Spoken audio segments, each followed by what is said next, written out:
Fala pessoal, tudo bem com vocês? Estamos aqui na parte 2 do nosso estudo, falando sobre a divindade do Espírito Santo. O Espírito Santo é Deus?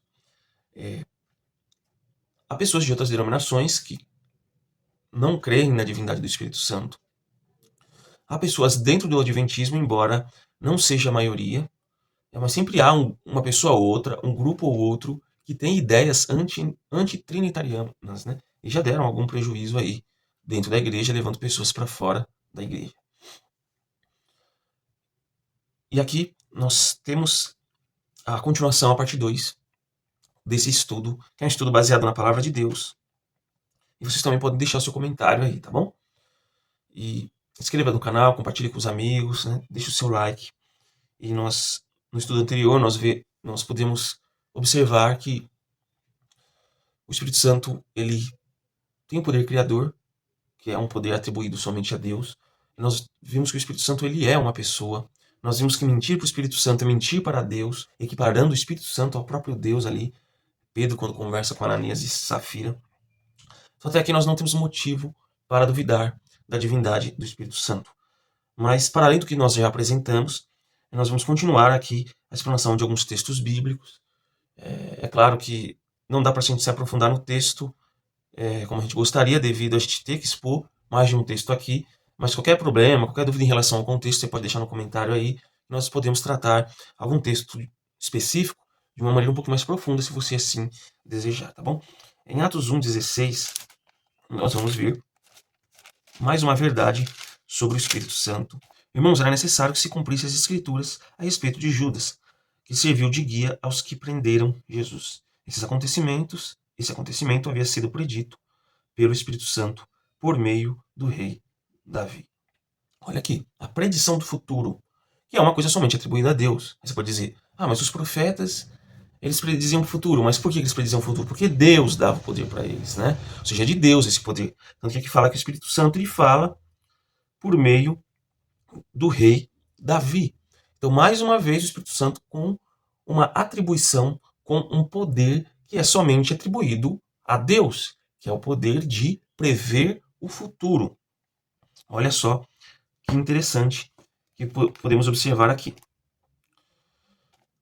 No texto de 1 Pedro 1, 11 e 12, buscavam descobrir a que tempo ou ocasião se referia o Espírito de Cristo, que neles estava ao predizer o sofrimento de Cristo e sua grande glória posterior.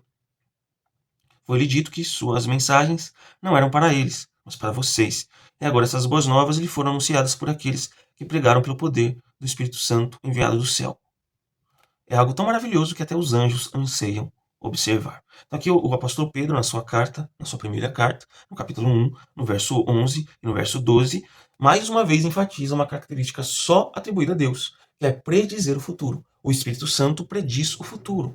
É uma característica atribuída somente a Deus. Aqui não fala que o Espírito Santo ele recebeu o poder de alguém.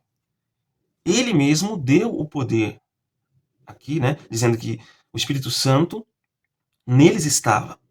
Quem eram esses que o Espírito Santo estava? No verso 10, fala, né, que são os profetas.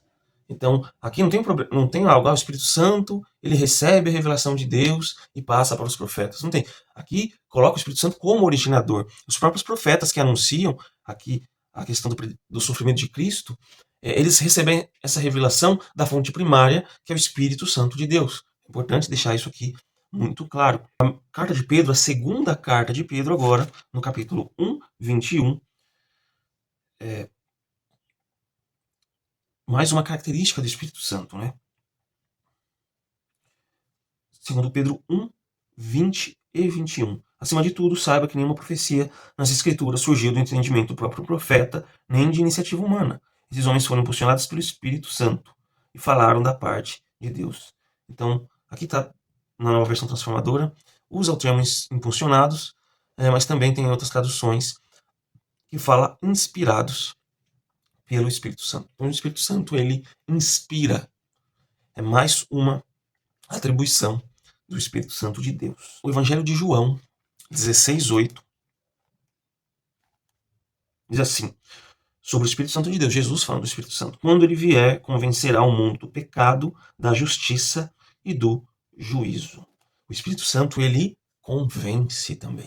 É muito mais do que uma energia, não é? Então, alguns textos que nós tratamos aqui já equiparam claramente o Espírito Santo a Deus.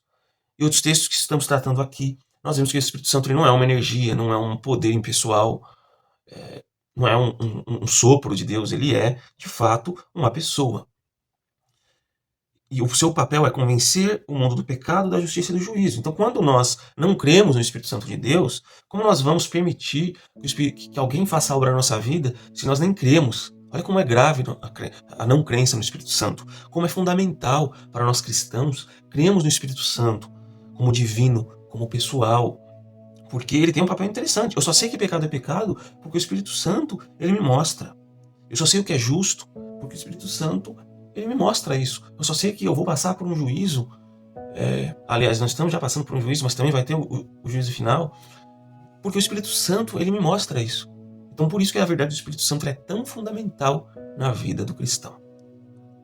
Nós continuaremos no próximo vídeo o nosso estudo sobre o Espírito Santo de Deus.